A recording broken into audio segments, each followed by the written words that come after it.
నమస్తే అండి. ఇప్పుడు విశాఖపట్నంలో మన సున్నితమైన హ్మ్, ప్రాంతాలని కంబాలకొండ లాంటిది ఎక్కువ సెన్సిటివ్ జోన్స్‌ని, అలాగే సింహాచలం కొండ వాళ్ళ ప్రాంతాన్ని, అలాగే భోగాపురం భూముల్ని పంట భూముల్లో మన రాష్ట్ర ప్రభుత్వం డేటా సెంటర్స్ పెట్టాలనుకుంటుంది. ఎవరైనా ఏదైనా చెప్తే అభ్యంతరాలు తెలియజేస్తే, ఒకవేళ యువత అభ్యంతరం తెలియజేస్తే, లేదంటే ఒక బాధ్యతాయుతమైన పౌరులు ఎవరైనా సరే అభ్యంతరాలు తెలియజేస్తే, వాళ్ళు బొద్దింకలు లేదంటే అభివృద్ధి నిరోధకుల కింద మనం ముద్రేస్తున్నాం.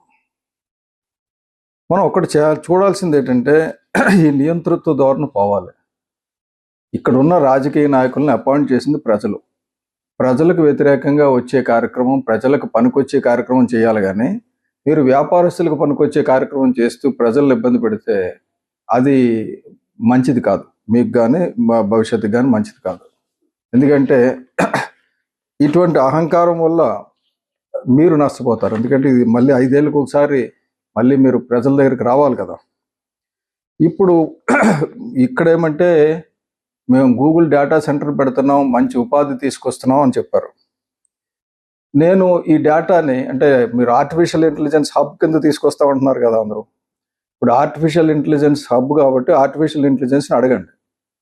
1 గిగావాట్స్ డేటా సెంటర్ ఎంతమందికి ఉపాధి కల్పిస్తుంది, శాశ్వతమైన ఉపాధి ఎంతమందికి వస్తుంది, తాత్కాలికమైన ఉపాధి ఎంతమందికి వస్తుంది. కన్స్ట్రక్షన్ ఫేజ్లో శాశ్వతమైన ఉపాధి 200 మ్యాక్సిమం, అంటే 200 నుంచి 500 వరకు, ఒక లిబరల్గా ఉంటూ 500 వరకు వస్తుంది.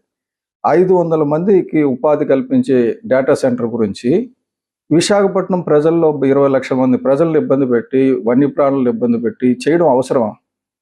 దానివల్ల ఎవరికి లాభం? డ్యూరింగ్ ద కన్స్ట్రక్షన్ ఎవరో రాజకీయ నాయకుల అండతో బలపడే కాంట్రాక్టర్లు ఉంటారు, వాళ్ళకు 2 సంవత్సరాలు ఉపాధి ఉంటుంది, అంతకు మించి లేదు.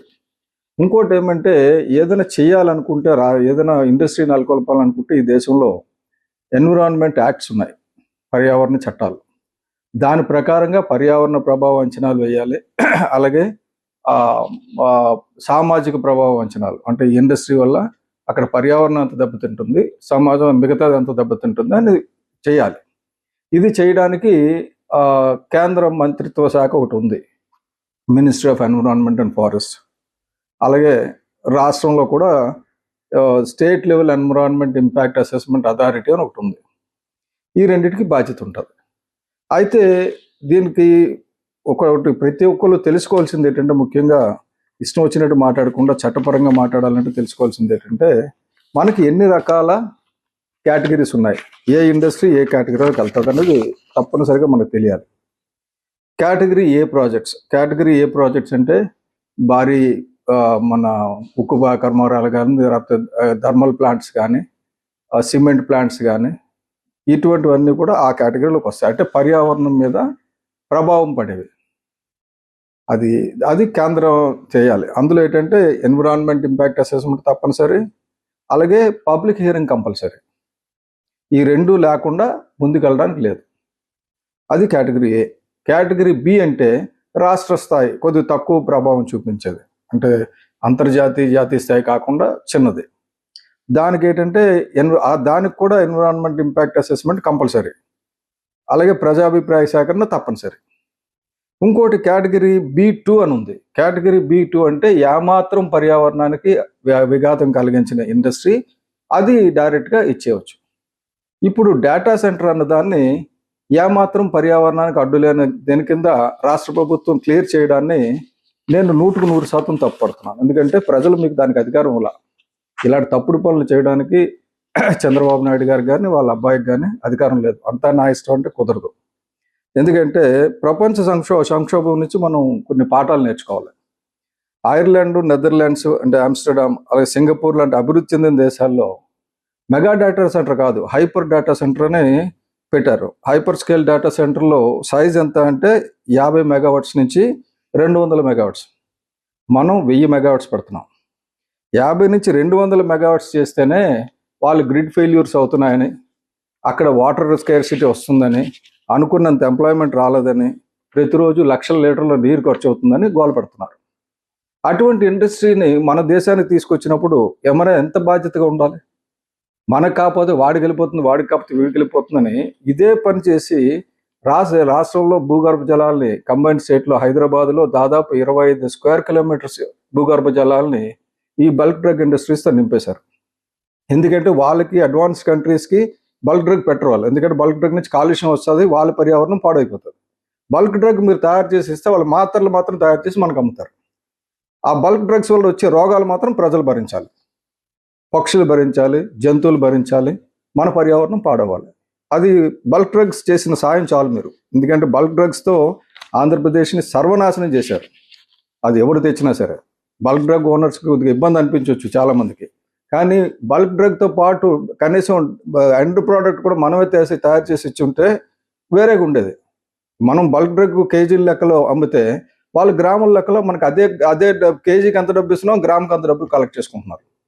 సో మనం కష్టం అంతా మంది, జబ్బులు మనకి, డబ్బులు వాళ్ళకి. అది బల్క్ డ్రగ్స్ కదా. ఇప్పుడు డేటా సెంటర్ విషయంకి వస్తే మీరు డేటా సెంటర్ని B2 కేటగిరీ కింద ఎలాగ చూపిస్తారు? సూట్గా నేను ముఖ్యమంత్రి గారిని అడుగుతున్నా, ఇది B2 కేటగిరీ కింద ఎలాగొస్తుంది?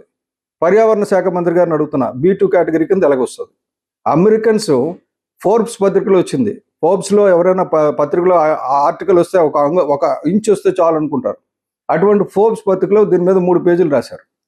ఏం రాశారంటే ఇది ఇండస్ట్రీ పెట్టడానికి అమెరికన్స్ 72% అమెరికన్స్ సిద్ధంగా లేరు, వాళ్ళు వద్దనుకుంటున్నారు, దీనికంటే న్యూక్లియర్ పవర్ ప్రాజెక్టే తక్కువ నష్టం అని చెప్పి వాళ్ళు అనుకుంటున్నారు అని చెప్పారు.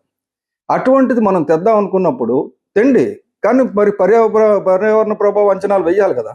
ఇంత డిజాస్టరస్ యూనిట్ అని చెప్పి ప్రపంచం అంతా చెప్తుంటే అచ్చే ఏం లేదు, బాబు గారికి అన్ని తెలుసు, మా బాబు గారికి అన్ని తెలుసు అని చెప్తారు.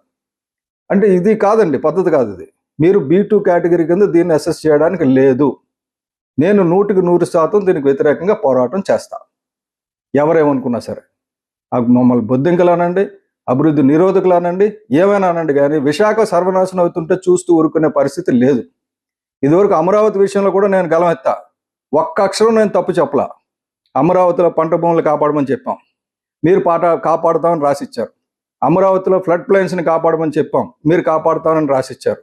అమరావతిలో రైతు కూలీలు ఒక్కడు కూడా పక్కన పోడు, అదంతా బ్యారన్ ల్యాండ్స్ అని మీరు డిక్లేర్ చేశారు. సస్యశ్యామలంగా 3 పంటలు పండేదాన్ని మీరు బ్యారన్ ల్యాండ్స్ అని డిక్లేర్ చేసి మీరు ముందుకు వెళ్తున్నారు. వెళ్ళండి, భవిష్యత్తు ఎలాగుంటుందో, ఎందుకంటే మీరు జగన్మోహన్ రెడ్డి గారు అందరూ కలిసి నిర్ణయించారు కాబట్టి తేల్చుకోండి.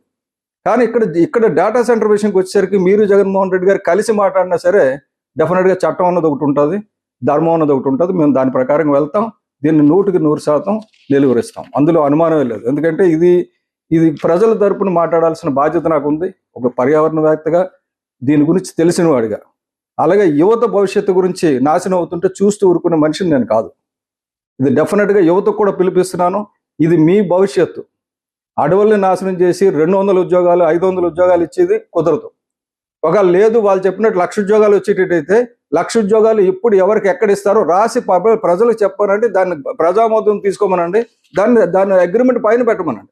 ఈ లోపాయికార ఒప్పందంతో 100 ఎకరాలు దోచిపెట్టడానికి కుదరదు. అలాగే భోగాపురంలో రిలయన్స్కి 855 ఎకరాలు ఎవరిని అడిగిస్తారండి? మీరు ఎలాగ డిసైడ్ చేస్తారు? మీ క్యాబినెట్కి అంత హక్కు ఉందా, అథారిటీ ఉందా? ముఖ్యమంత్రి గారికి ఆ హక్కు ఉంటుందా? ఎలాగుంటుంది? మీరు ముందు పర్యావరణ ప్రభావం అంచనా చేసి సోషల్ ఇంపాక్ట్ అసెస్మెంట్ చేసుకొని ఆ తర్వాత అది కావాలనుకుని డిసైడ్ చేయాలి. అలా కాకుండా మీ ఇష్టం వచ్చినట్టు మీరు డిసైడ్ చేసి గొర్రెలలో అడవి ధ్వంసం చేసేసి అక్కడ ఒక ఇండస్ట్రీ, ఇక్కడ ఒక ఇండస్ట్రీ, ఎవరైనా అడిగితే అధికారులు మీరు కళ్ళు మూసుకోండి, మీకు అభివృద్ధి గురించి తెలియదు. అభివృద్ధి అంటే ఎకనామీ ఒకటే కాదండి, ఎకాలజీ కూడా. సో ఎకాలజీకి ఎగనెస్ట్గా వెళ్ళి ఎకానమీ గురించి ట్రై చేస్తే మాత్రం అది శాశ్వతమైన ఎకానమీ కాదు, అది పర్యావరణాన్ని పరిరక్షించే అభివృద్ధి ప్రస్థానం ఎంత మట్టుకు కాదు. దీన్ని నేను తీవ్రంగా ప్రతిఘటిస్తున్నాను. దయచేసి ఒక్కసారి చంద్రబాబు నాయుడు గారు, లోకేష్ గారు, అలాగే పవన్ కళ్యాణ్ గారు ఒకసారి దీని మీద మేధావుల సలహా తీసుకోండి, ఎక్స్పర్ట్స్ ఒపీనియన్ తీసుకొని ముందుకెళ్ళండి. అంతేగాని వితౌట్ ఎన్విరాన్మెంట్ ఇంపాక్ట్ అసెస్మెంట్ని ఈ ప్రాజెక్ట్ ముందుకు తీసుకెళ్తే మాత్రం నేను తప్పనిసరిగా దీన్ని నిలువరిస్తా. కోర్టు దీనికి ఒప్పుకోదు. Thank you.